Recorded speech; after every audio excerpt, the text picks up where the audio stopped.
자주 뵙는 느낌이 좀 드네요. 제가 이번 달에는 마지막 주에 필리핀을 가는 계획이 있어서 하루 좀 당겼습니다. 원로 목사 된 지 벌써 반년 넘었네. 반년이 뭐예요? 4월에 은퇴를 했는데 아직도 어색합니다. 그 말을 하면 이게 누구한테 하는 말인가?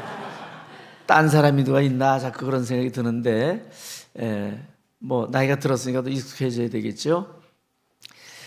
반갑고 또 그동안 다니엘 기도회를 통해서 큰 은혜 받으셨죠?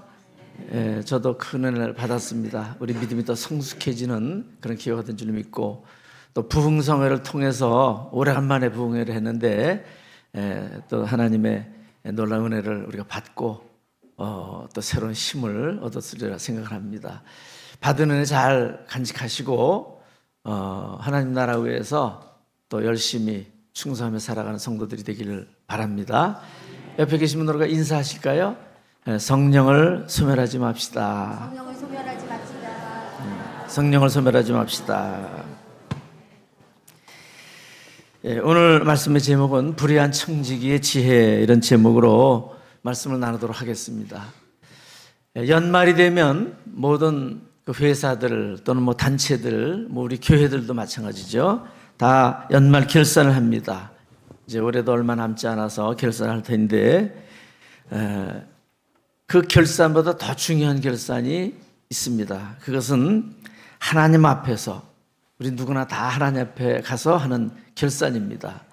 하나님 앞에 가면 어떻게 살다 왔느냐, 너의 시간이나 물질이나 재능이나 이런 것들을 어떻게 활용하다가 왔느냐 주님이 이제 물으실 텐데 연말 결산도 중요하지만 우리 하나님 앞에 서는 결산 잘 준비해서 우리 주님께 칭찬받고 상급받는 우리 저와 여러분이 되기를 바랍니다. 오늘 본문은 불의한 청지기에 관한 비유의 말씀입니다. 참 이해하기 어렵습니다. 이번 다니엘 기도회에도 그 이유원 목사님인가요? 그분이 성경에 엉터리 같은 내용들이 있다 그러든가 뭐 이상한 내용들이 있다든가 그러면서 이 말씀도 들으셨어요. 좀 이해하기 어렵잖아요. 이 내용을 보니까 어떤 청지기가 있었는데 이제 불의한 청지기입니다. 청지기는 주인이 아니고 관리자라는 뜻이에요. 맡아서 관리하는 사람.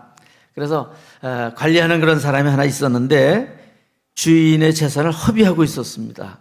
근데 그 소문이 주인에게 들린 거예요. 그랬더니 이 주인이 해고시키기로 결심을 하고 가서 다 결산을 하라고 합니다. 그거 다 세무해라. 그 이야기를 들은 이 청지기는 정신이 이제 번쩍 들었습니다. 주인이 내 직분을 빼앗으니 내가 무엇을 할꼬? 땅을 파자니 힘이 없고 빌어먹자니 부끄럽구나. 자, 이제 해고가 되면 할 일이 없는 거예요. 농사도 뭐 아무나 짓습니까? 저도 뭐 농사 짓는다고 흉내를 내는데 이게 얼마나 시행착오가 많은지 또 얼마나 힘이 드는지. 그래서 요즘도 양파를 100포기만 시험적으로 심어봤어요. 시금치도 조금 심어보고 이게 어떻게 또 될지. 그런데 힘이 있어야 됩니다. 저는 또 그냥 삽으로 삽질을 하려니까 이게 얼마나 힘이 드는지 몰라요. 몸에 배어야 됩니다. 아무나 못해요. 또 빌어먹는 거 아무나 빌어먹겠습니까? 뭐 거지 노릇 한다는 얘기인데 할 일이 없는 거예요. 그때의 불의한 청지기가 생각을 합니다. 자, 내가 이렇게 할 일도 없고 이제 해고는 될 텐데 어떻게 하는 게 좋을까? 지금 해고되기 전이니까 그 안에 자기 권한이 있어요. 자기에게 힘이 있고 기회가 있는 것입니다. 그래서 그것을 활용하자. 그게 꾀를 내는 겁니다. 더 악한 생각을 해요. 사실 불의한 일을 생각을 하는 겁니다. 그래서 주인에게 빚진 자들을, 그 채무자들을 다 불러다가 물어봐요. 빚이 얼마냐? 그랬더니 기름 100마리입니다. 그럼 50으로 감하여 줄 테니까 50으로 바꿔 쓰라고. 문서도 또 위조하는 거죠, 이게. 그리고 또 100말 빚진 사람은 그것도 80으로 줄여주고 그렇게 하면서 내가 이렇게 호의를 베풀었으니 내가 이제 해고당해서 오갈 데도 없고 그러면 그래도 혹시 나를 좀 대접해 주지 않을까. 그런 생각에 이런 일을 하게 된 것입니다. 이건 불의한 일이고 사실 주인의 그 재산을 허비한 거, 이게 배임죄잖아요. 요즘 뭐 흔히 그런 얘기 들리는데 배임죄고 또 거기에 더해서 아주 마지막까지 그냥 악한 짓을 하다가 해고당하는 거잖아요. 근데 뜻밖의 일이 벌어지는데 주인이 그 불의한 이 청지기를 칭찬했다고 하는 겁니다. 칭찬했어요. 그의 그 지혜를 칭찬을 했다고 하는 것입니다. 오늘 이 말씀을 생각을 하면서 예수님이 이 말씀을 하시는 의도가 뭘까? 또 우리에게 무슨 말씀을 하시기 원해서 이 말씀을 하셨을까 생각하면서 몇 가지를 나눠서 생각하라 은혜를 받고자 합니다. 첫 번째는 우리는 주인이 아니라 청지기임을 기억하라고 하는 겁니다. 이거 잘 알고 있는 내용이죠. 많이 들었죠. 소유에 대해서 세 가지 견해가 있습니다. 첫 번째 견해가 뭐냐면 사회주의적인 견해, 공산주의적인 견해인데 그것은 모든 소유는 개인의 것이 아니고 사회 것이다 그런 뜻이에요. 공공의 것이다. 그래서 누구든지 다 공정하게 일하고 공평하게 나눠 갖고 그런 주장을 하는 게 공산주의인데 그 과정에서 혁명이 필요하고 또 있는 사람들도 빼앗아야 되고 나눠야 되고 얼른 들으면 그럴듯한 그런 사상인 것 같은데 그런 체제인 것 같은데 가장 악랄하고 가장 아주 불합리하고 우리의 인간의 삶을 피폐하게 만들고 망하게 하는 사상이고 체제지요. 그 공산주의는 사탄이 만들어 놓은 사상이고 사탄이 만들어 놓은 체제입니다. 사실. 그래서 교묘하게 뭐 이렇게 선동을 하고 이렇게 하고 있지만 우리는 그 본질을 알아야 돼요. 뿌리가 무신론이니까 또 유물론이니까 우리 그것을 깨달아 알아야 되는데 그래서 그렇게 하던 나라들이 다 이제 그 거지가 되고 뭐 요즘 공산국가라고 하는 나라도 공산 사상으로 그냥 다 하질 않죠. 중국도 자본주의 그 사상을 받아들였고 베트남도 그렇고 그런 걸 볼 수가 있습니다. 근데 이 공산주의, 사회주의 이런 개념과 또 하나의 다른 개념이 있는데 그게 자본주의라는 거예요. 자본주의. 자본주의는 뭐냐면 그거는 일해서 벌었으면 번 사람 거다는 거죠. 투자를 했으면 투자한 사람의 소유다. 그게 자본주의예요. 우리나라도 뭐 자본주의라고 할 수 있는데 이 자본주의에도 약점이 있습니다.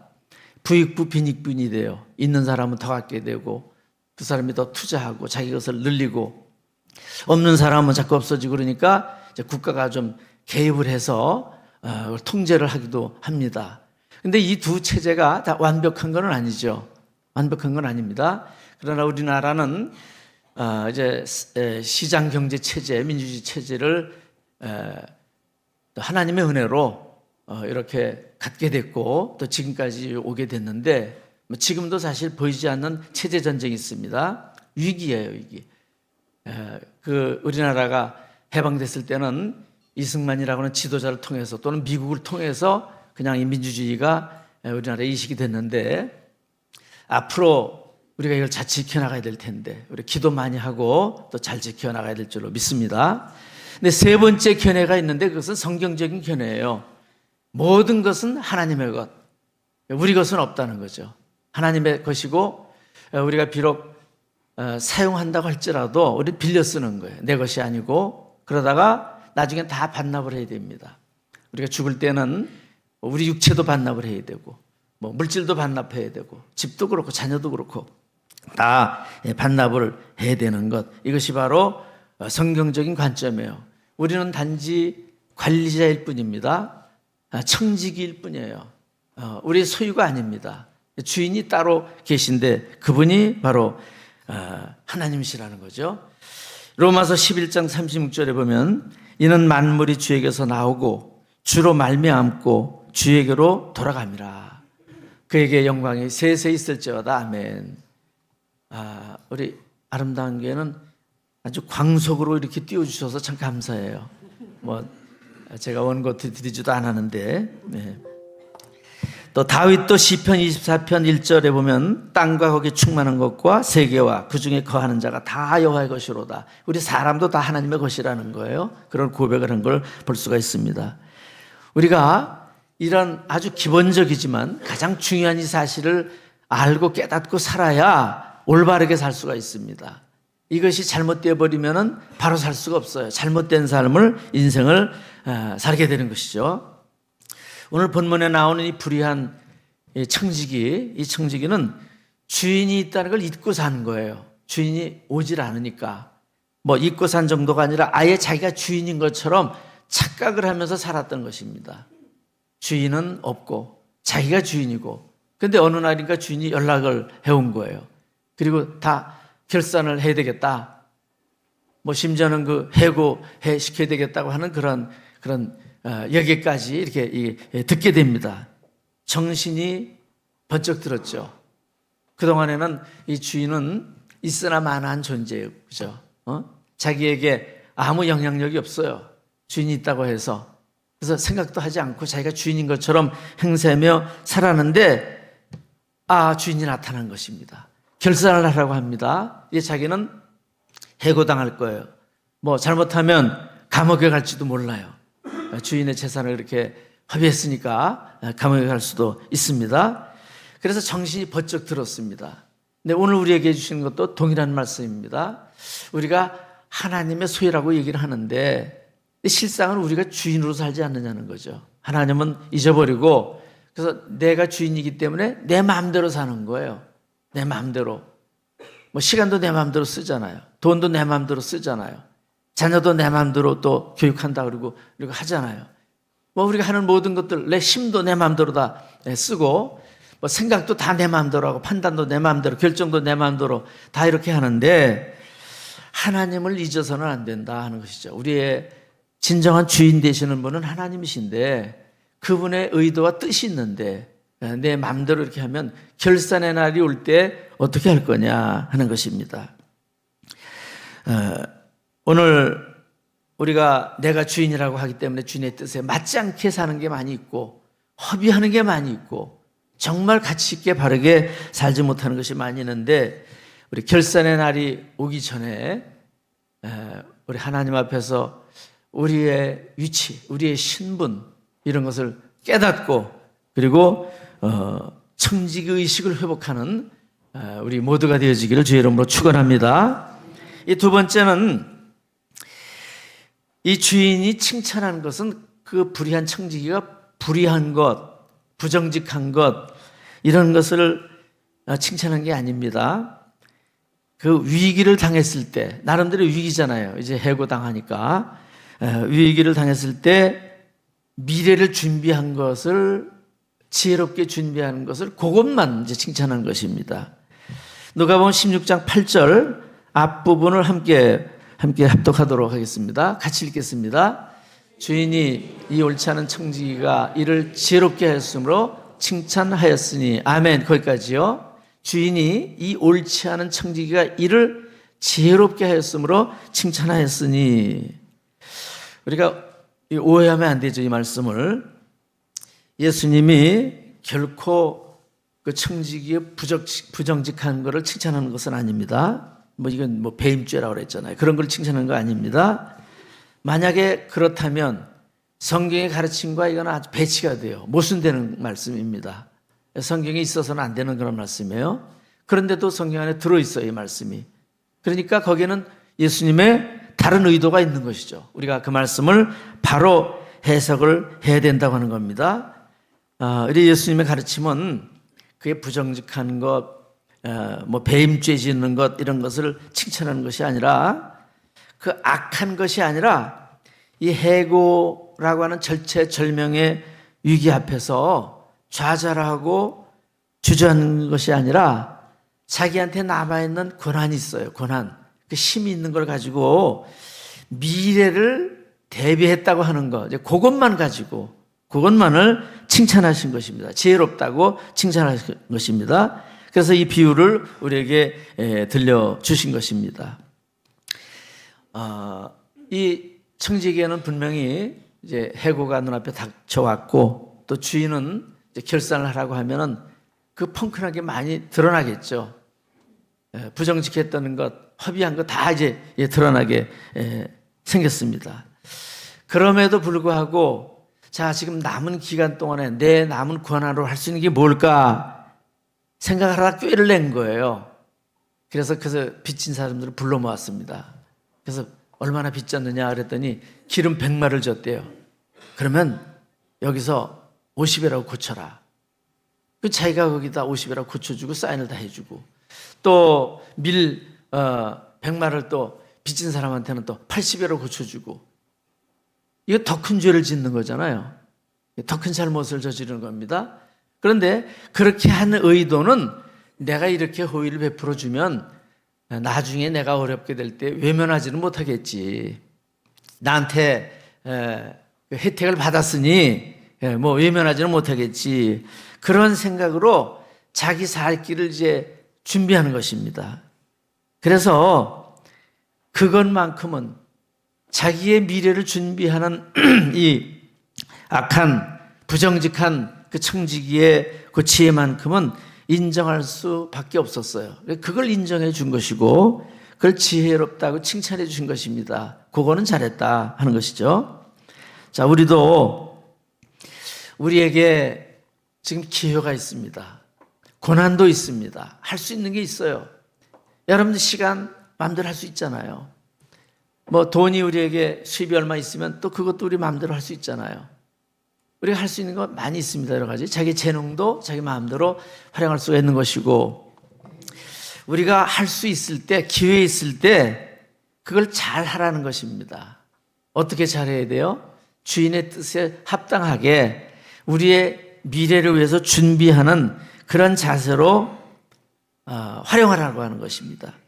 왜냐하면 우리도 결산할 때가 있기 때문에, 셈할 때가 있기 때문에, 그때가 되면 어떤 사람은 책망과 벌을 받을 것이고 어떤 사람은 또 칭찬과 상급을 받을 것인데, 우리 모든 다 언젠가 다 빈손으로 하나님 앞에 간단 말이죠. 하나님 앞에 가게 될 때 정말 잘했다, 너 관리 참 잘했다, 수고했다, 이런 충성된 종이라고 하는 칭찬을 받아야 되지 않겠느냐 하는 것입니다. 우리 주님 앞에서 이런 칭찬과 상급 받는 저와 여러분이 되시기를 바랍니다. 전해져 오는 얘기에 의하면 알렉산더 대왕 아시죠? 그 아버지가 필립 2세인데 그 필립 2세한테는 특별한 신하가 하나 있었답니다. 그 신하는 하는 일이 뭐냐면 매일 한 번씩 대왕님 죽을 날이 있는 것을 기억하옵소서, 그 말만 하는 거래요. 말을 똑같이 하지는 않았겠죠. 뭐 똑같은 말만 매일 하면 또 식상하니까 물론 바꿔서는 했겠지만, 중요한 것은 왕한테 깨우치라는 거예요. 그걸 왕이 이제 죽을 날이 있다고 하는 것을 그걸 깨우치는 역할을 해라. 그래서 이 신하는 그저 월급 받고 하는 게 그 일이었다는 거죠. 그거 보면 나름대로 이 필립 2세도 지혜로운 사람이 아니었나 그렇게 생각을 합니다. 대비하는 것, 죽음을 대비할 수 있는 것, 우리도 그날을 대비하는 것이 지혜입니다. 우리는 주머니에 돈이 없으면 걱정합니다. 또 은행에 잔고가 없으면 걱정합니다. 지금 우리나라도 이게 국고가 자꾸 비어가면 또 우리가 걱정을 많이 하죠. 지금 저 환율도 막 오르고 주식도 이게 막 불안하고 요동치고 이렇게 하는데, 그런 것들도 다 염려스러운 거는 사실이에요. 근데 진정으로 우리가 또 하나 봐야 될 것은 우리 개인의 주머니 사정만 보고 이 세상 것만 보는 것이 아니라 천국에 내가 잔고가 얼마나 있는가를 보는 것입니다. 여러분 얼마나 쌓아두셨습니까? 뭐 집에 돈 쌓아두는 거 중요하죠. 달러도 좀 사놓고 금도 사놓고 그랬으면 얼마나 좋았겠어요. 그건 누가 알겠습니까? 그걸 있어야 그것도 또 하는 거죠. 근데 천국에는 쌓을 수 있는데도 불구하고 안 쌓았다는 거죠. 우리가 얼마든지 쌓아놓을 수가 있는데 그걸 안 하는 거예요. 그래서 예수님은 오늘 우리에게 그 말씀을 주시는 겁니다. 너희 지혜롭게 살아라. 이 세상에서만 그 쌓아놓는 거 그걸로 만족하지 말고, 그거에만 관심 갖지 말고 천국에도 얼마든지 쌓을 수 있는데 그걸 쌓아야 된다. 이 세상 건 없어질 것이고 천국의 것은 영원한 것이기 때문에, 영원히 거할 본향이기 때문에 거기 쌓아놓아야 된다. 이걸 깨달으라고 우리에게 말씀을 주시는 것입니다. 오늘 깨닫는 은혜, 그런 지혜가 임하게 되기를 주 이름으로 축원합니다.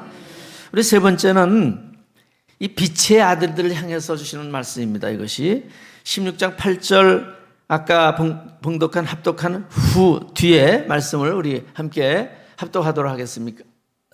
칭찬했으니까 다음부터 2세대부터 시작. 이 세대의 아들들이 자기 시대에 있어서는 빛의 아들들보다 더 지혜로움이니라. 아멘. 그 칭찬하신 이유가 보니까 이 세대의 아들들, 이 세대의 자녀들이라고 봐야 되겠죠. 이 세대의 자녀들이 누구냐? 하나님을 모르는 사람들을 의미하는 겁니다. 하나님 모르고 살아가는 그런 사람들, 그 사람들이 더 지혜 있다는 거예요. 자기 시대에 있어서는. 그리고 빛의 아들들, 빛의 자녀들이 누굽니까? 바로 우리들입니다. 우리 여러분들이 빛의 자녀인 걸 믿으시기 바랍니다. 우리는 하나님의 자녀들이에요. 빛 가운데 행하는, 어둠 속에 행하는 자가 아니고 빛 가운데 행하는 천국 백성들입니다. 그런데 이 천국 백성들이 더 미련해요. 미련하다는 거예요. 이게 지혜롭지 못하다는 거예요. 그래서 우리 주님께서는 이 말씀을 하시는 겁니다. 이 세대의 아들들은 이런 위기를 당하니까 정말 고민하면서 어떻게 해야 될까? 어떻게 내가 대비해야 될까? 그런 절박함이 있는데 이 빛의 자녀들은, 하나님의 아들들은 말로는 우리는 하나님의 자녀들이다, 영원한 천국에 우리 가야 된다, 이렇게 말로는 그렇게 하면서 그거를 준비해야 되는 그런 절박함도 없고, 그걸 실행에 옮기는 그런 실행력도 없고 그렇다는 거예요. 오히려 이 세대의 자녀들이 더 지혜롭다고 우리 빛의 자녀들한테 사실은 주시는 책망입니다. 왜 너희들은 이 빛의 자녀들인데 이 어둠의 자녀들, 그 사람들은 그런 지혜라도 갖고 있는데 왜 이 빛의 자녀들이 왜 지혜롭게 살지 못하느냐? 반드시 주님 앞에 설 날이 있고 우리에게는 영원한 세계가 있습니다. 근데 그러한 영생을 위해서 얼마나 치열하게, 얼마나 우리가 절박하게 준비하고 그리고 살아가느냐 하는 것입니다. 우리 불의한 청지기는 물론 이 세상의 것이지만 불의한 그런 일이지만 그러한 일에 이렇게 지혜롭게 행했다고 하시면서 마지막으로 우리에게 주시는 중요한 말씀이 있습니다. 함께 따라하겠습니다. 불의한 재물로 친구를 사귀라. 이게 우리에게 주신 말씀입니다. 우리 16장 9절 다 같이 한 목소리로 합독하겠습니다. 내가 너에게 말하노니 불의의 재물로 친구를 사귀라. 그리하면 그 재물이 없어질 때에 그들이 너희를 영주할 처소로 영접하리라. 아멘. 이것도 띄어서 본다면 말이 안 되는 말씀이잖아요. 아니, 불의의 재물로 친구를 사귀라. 이건 부정 저질러서 그거 가지고 친구들 사귀고 먹고 나눠주고 선물하고 그러는 말인가? 문자적으로 본다면 그런 의미가 있는데 여기에서 예수님이 하시는 말씀은 그렇지 않습니다. 이 불의의 재물이 뭐냐면 지금 이 땅의 재물을 불의의 재물이라고 보신 거예요. 이 땅의 재물이 왜 불의하냐? 세상의 돈, 만몬이라고도 부르죠. 인격화해서 그걸 신처럼 섬기는데 이 돈 자체가 악해서라기보다 이 재물은 사람을 불의하게 만듭니다. 또 하나님 자리를 대신하는 우상이 됩니다. 또 이 재물은 없어질 것입니다. 그래서 불의의 재물로 친구를 사귀라. 그러면 그들이 영접을 한다. 영원한 세계로 우리를 영접하는 것을 여기 친구라고 말씀을 해 주셨어요. 친구라고. 우리는 불의한 재물을 가지고 친구를 사귀는 자가 되어야 됩니다. 이 말씀을 깨닫게 되길 바랍니다. 그래서 예수님께서 말씀해 주시는 거예요. 도덕적인 잣대로 해석을 하면 안 되지만 우리에게 이 세상에는 돈, 또 우리가 갖고 있는 이런 건강, 재물, 지위, 재능, 이 모든 것들이 다 되겠죠? 이런 걸 통틀어서 불의한 재물 이렇게 얘기할 수 있는데 그 불의한 재물로 친구를 사귀라는 것은 영원한 천국을 들어갈 준비를 하라는 그런 말씀입니다. 그래서 그걸 친구라고 여기 표현을 해 주신 것이죠. 여러분이 한번 삶을 돌이켜 보시면 좋겠습니다. 내가 한평생 이제 살아왔는데, 열심히 살아왔는데, 그 뭘 위해서 그렇게 열심히 살아왔나? 내가 부자 되기 위해서, 잘 살기 위해서 살아왔고, 자녀들 교육도 시켰고, 뭐 여러 가지를 했는데, 친구를 정말 사귀었나? 영원한 그런 천국을 위해서 내가 얼마나 시간을 썼는가? 내가 얼마나 물질을 사용했나? 나의 건강을, 나의 젊음을 어떻게 사용했나? 그걸 한번 생각을 해보라고 하는 것입니다. 우리들이 전도를 위해서 힘썼다면, 시간을 들였다면, 또 이웃을 섬기고 봉사하는 일에 힘썼다면, 하나님 나라 확장을 위해서 교회를 부흥시키기 위해서 힘썼다면, 우리가 하나님 나라로 갈 때에 우리는 빈손으로 가지만 그것이 우리의 친구들이 되어주는 거예요. 그것이 우리의 친구들이 되어서 고스란히 우리의 상급이 된다고 하는 말씀입니다. 미국의 어느 연구소에서 사람의 그 일생을 한번 연구를 해봤답니다. 그때 70년 사는 것으로 계산을 해서 통계를 내봤더니 일하는 시간이 26년이더래요. 잠자는 시간이 23년이랍니다. 뭐 사람마다 다르겠죠. 잠이 많은 사람은 더 많이 자고 잠이 없는 사람은 뭐 적게 잘 것이고. 근데 하여튼 이건 그 연구니까 그냥 감안하고 들으시면 됩니다. 양치질하고 씻는 시간 화장실에서 3년을 보내드려요. 거울 보는 시간이 1년 반이에요. 뭐 이것도 그 사람이겠죠. 많이 보는 사람은 또 많이 볼 거고, 뭐 안 보는 사람은 안 볼 텐데, 어쨌든 또 남을 기다리는 시간, 허비하는 시간이 3년, 차 타는 시간이 6년. 이것도 뭐 운전을 업으로 하는 사람 같으면 뭐 거의 또 철탈 텐데, 하여튼 또 신문 보는 시간 2년. 신문을 조금 봤네요. 옛날이지만. 예. 그 다음에 TV 보는 시간도 5년, 화내는 시간 2년, 웃은 시간 88일. 이렇게 통계를 냈어요. 뭐 그 사람에 대한 그런 이야기인데, 여러분들의 인생을 한번 계산해 보신다면 여러분들은 어떻게 그 시간들을 살았다고 계산할 수가 있겠습니까? 내가 뭐 돈 버는 데 쓰는 시간, 공부하는 데 쓰는 시간, 친구를 만나는 데 쓰는 시간, 또 유익한 시간, 행복한 시간, 또 허비하는 시간. 근데 중요한 것은 내가 친구를 사귀는데 얼마나 썼나.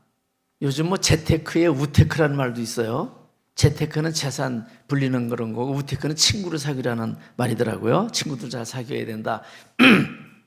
나이가 들수록 필요하다 그런 얘기를 하는데, 그런 것도 이제 중요하지만 이 불의한 친구라는 건 그런 의미는 좀 아닙니다. 근데 어쨌든 하나님 나라를 위해서 내가 쓰는 시간, 얼마나 내가 그 시간을 썼던가, 내가 예배하는데 얼마나 시간을 사용을 했나, 또 기도하는데 얼마나 시간을 사용했나, 또 쓸데없는데 허비한 시간이 얼마인가, 전도하는데 뭐 성경 읽는데 뭐 다 우리 시간 쓰잖아요. 물질도 쓰고.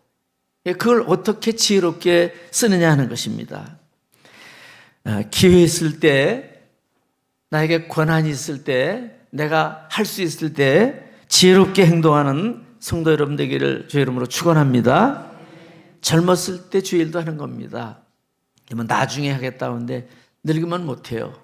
힘도 없어지고요, 눈도 나빠지고, 공부도 다 때가 있고, 일하는 것도 다 때가 있고, 다 때가 있더라고요. 뭐 은혜 받는 것도 다 때가 있어요. 은혜 받을 때 받아놔야지 나중에는 안 돼, 이게 잘. 참 그것도 이상하더라고요. 성령 받는 것도 그래요. 아무 때나 받는 게 아니더라고요, 이게. 성령 받는 것도 또 받을 때가 있고 기회가 있고 다 있는 것입니다. 전도도 때가 있고, 남을 사랑하고 하는 것도 때가 있고, 뭐 돈도 있을 때 잘 해야 됩니다. 어떤 분들은 그래요. 수천만 원, 수억 원 잃어버린 다음에 후회를 해요. 어떤 분은 그런 얘기를 하는 거 나 지금도 생각이 나는데, 주식을 하다 몇 억을 다 잃어버렸어요. 근데 자기는 너무 아까운 게, 그때 교회에서 그랜드 피아노를 사고 싶은 마음도 있었는데 못했다는 거예요, 그거를. 그거라도 살았으면 그거라도 남을 텐데, 이게 다 없어졌다는 거예요. 우리는 지금 그랜드 피아노 없습니다. 장소가 좀 좁고 또 다른 악기로 다 대체할 수 있어서 지금은 없애는데, 그렇게 하더라고요. 어떤 목사님은 그런 얘기를 해요. 자기 교인 중에 한 집사님이 계신데 만날 때마다 옛날 얘기를 한대요. 자기가 청담동에서 재산이 뭐 200억인지 300억인지 그렇게 많이 갖고 있었는데 그 중에 반만이라도 있었으면 지금 내가 선한 일에 얼마나 쓸 텐데, 목사님 선교도 드릴 텐데, 교회에 필요한 거 있으면 다 쓸 텐데 너무 안타깝다고. 처음에는 이게 그런가 보다 들었는데 하도 그 얘기를 하니까 목사님이 나중에 한마디 하셨어요. 집사님, 그 돈 지금까지 있었으면 이 자리에 안 계세요. 결론은 그거예요. 그 돈 있으면 여기 왜 있겠습니까? 사업하는 데 바쁘고 골프 치는 데 바쁘고 뭐 사업상 술자리도 가야 되고 뭐 하나님 생각이나 하겠습니까? 재산을 잃어버리고 신앙을 가진 건데 사실. 그런데 우리 사람한테는 아쉬움이 있는 거죠. 근데 그런 사람은 돌이킬 수 없는 아쉬움이에요. 이거는 어떻게 할 수 없습니다. 그러나 우리는 그렇게 아쉬움, 후회하는 삶을 살지 않을 수가 있단 말이죠. 왜? 아직 우리에게 힘이 있고 능력도 있고 권한도 있기 때문에, 내 삶을 내가 조정할 수 있기 때문에 그런 것입니다. 돼지가 불평을 했대요. 돼지가. 왜 사람들이 나는 먹기만 하고 욕심 많다고 이렇게 돼지라고 안 좋은 의미로 이렇게 말을 하느냐. 그러면서 나는 억울하다. 내가 이렇게 먹는 거 다 사실은 고기를 주기 위해서인데 난 죽으면 고기 다 주지. 또 뭐 가죽도, 돼지 가죽도 좋다네요. 가죽도 주지, 털도 주지, 뭐 내장도 다, 순댓국 다 주잖아요. 또 족발도 주잖아요. 다 주는데 왜 나한테 그렇게 얘기를 하는지 모르겠다. 억울하다. 그때 젖소가 그렇게 얘기를 했답니다. 젖소가 얘기를 해 주기를, 중요한 건 죽은 뒤가 아니라 지금 살아있을 때 중요한 일을 하지 않기 때문에 내가 그런 대접받는 거야. 그랬다는 거예요. 죽은 뒤에도 물론 하는 것도 중요하겠지만 지금 살아있을 때 좀 뭐 의미 있는 일을 한 가지라도 해야 되는데, 살았을 때는 먹기만 하거든요, 돼지가. 뭐 하는 게 없잖아요. 지금 할 수 있는 걸 하는 것 지혜인 줄로 믿습니다. 우리가 기억해야 할 것은 내가 청지기로서 맡아 관리하는 동안 주님의 뜻을 알고 그 깊으신 뜻대로 바르게 사용하면 그것은 영원히 내 것이 됩니다. 영원히 나의 상급이 되는 것입니다. 언젠가는 그 모든 것 다 거둬가실 때가 있는데 정말 우리에게 남는 것, 천국에 있는 것, 영원한 것, 그것만이 남는 것이죠. 하버드 대학교의 총장을 지냈던 트롯 박사가 텍사스에서 그 석유 사업을 하는 어떤 부자 가정에 초청을 받았답니다. 갔더니 그 부자들은 보면 이제 자기 이제 또 자랑도 하잖아요. 과시도 하고. 그 얘기를 하더래요. 자기는 25년 전에 빈 손 들고 빈 털터리를 곳에 왔습니다. 25년 동안 자기가 열심히 노력하고 땀 흘리고 해서 일궈서 지금 이렇게 자기의 재산도 모으고 사업도 일으켰습니다. 그러면서 창문으로 이렇게 데려가더니 그러더래요. 저 동쪽에 있는 거 보세요. 저기 정유공장이 있는데 저거 내 겁니다. 서쪽 저 보세요. 저기 유전 있는데 그 석유 파는 캐는 그 유전 제 겁니다. 그러더니 또 남쪽으로 저기도 보세요. 저 건물 저거 제 겁니다. 저 북쪽 저 보세요. 저기 저 빌딩, 고층 빌딩 있죠. 저 빌딩 저거 내 겁니다. 그리고 이제 자랑하는 거예요. 동서남북이 다 자기 소유라고. 그랬더니 트롯 박사가 그 얘기를 듣다 손을 하늘로 이렇게 가리키면서 그랬대요. 동서남북은 다 우리 그 부자 그분 선생님 것인데 하늘에는 뭐가 있습니까? 이렇게 물었대요. 그랬더니 아무 얘기도 못했다고 하는 것입니다. 하늘은 의식하지 않고 살았거든요. 그거는 준비하지도 않았고 살았거든요. 오직 땅만 위해서 이렇게 살았는데 그것은 썩어질 것이고 없어질 그런 것들입니다. 물론 우리가 이 땅에서 열심히 살지 말라는 그런 말씀이 아닙니다. 열심히 살아야 되고 물론 재산도 모으고 다 중요하지만 그러나 그것이 천국과 연결이 되는 삶, 우리 천국에 우리 보배를 쌓는 그러한 지혜로운 삶, 불의한 재물로 친구를 사귀는 그러한 성도가 되기를 바랍니다.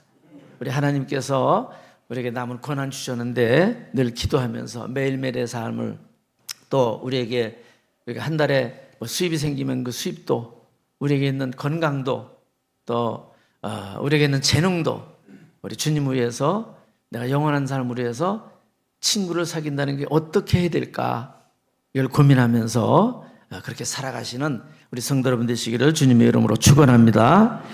우리 함께 주님 것을 내 것이라고 고집하며 살아왔네 우리 찬양 부르신 다음에 기도하겠습니다. 주님, 저희 인생을 제 것인 것처럼 착각하며 살아왔던 것 용서해 주세요.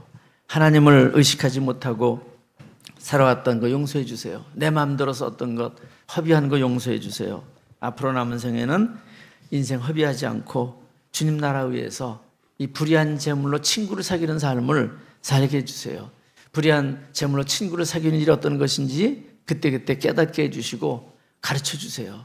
그래서 그렇게 살 수 있게 해 주옵소서. 우리 기도하겠습니다.